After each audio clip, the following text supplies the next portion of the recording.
Demand for electricity in Ghana has increased by over 52% over the last decade, thus between 2006 and 2016, while installed generation capacity has more than doubled over the same period. The current population of Ghana is a little over 30 million. In the past decade, the country has experienced severe power outages. This has to do with electricity supply challenges, which as of 2006 cost the country an average of $2.1 million loss in production daily. This situation appears to have been improved through installed generation capacity with the coming on board of major players like the independent power producers. Currently, there are 2 hydroelectric power stations and over 8 independent power producers. The 2 hydroelectric power stations are the Akosombo Station and the Bui Power Station. For instance, as of 2006, the generation capacity was 1,730 megawatts. By 2016, it had increased to 3,795 megawatts. Currently, the Volta River Authority, which operates Akosombo Station and 5 other stations, generates 555.68 megawatts. The other stations, which are operated by VRA, have the following generation capacity. TAPCO generates 189.4 megawatts. PON generates 111.87 megawatts. The KTPP generates 98.96 megawatts. The TT2PP generates 18.92 megawatts.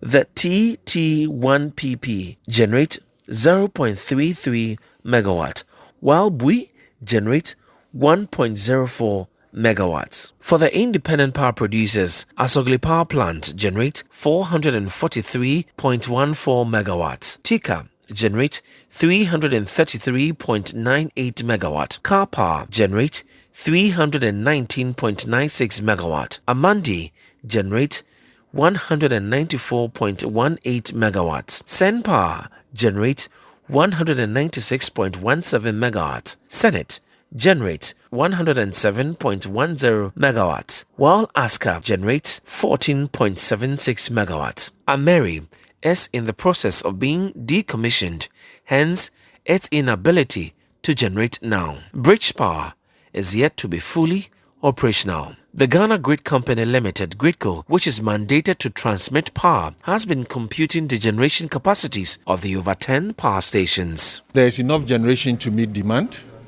As I said, we have about 5,000 installed. On a daily basis, you have more than 3,500 megawatts available. Some generators, but all in all, we have more generation available than what is being demanded. So there's no issue with generation. It appears Ghana currently has enough power to distribute. So what are the reasons for the electricity supply challenges? Accra Tema alone accounts for almost 35 to 40% of entire Ghana's demand. So you have huge amounts of power flowing into this area. That is why we need to revamp the system.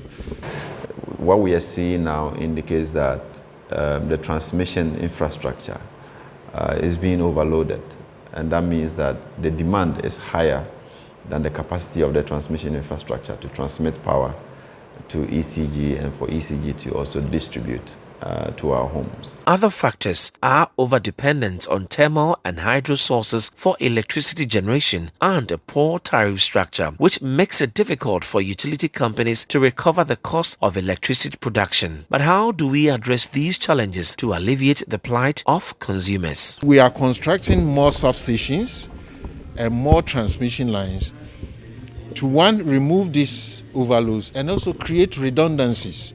What we mean by redundancy is that we want to enter a period whereby even if when one of our lines breaks down, like it happened on Saturday, the customer will not have impact because the others will be able to take up and support it.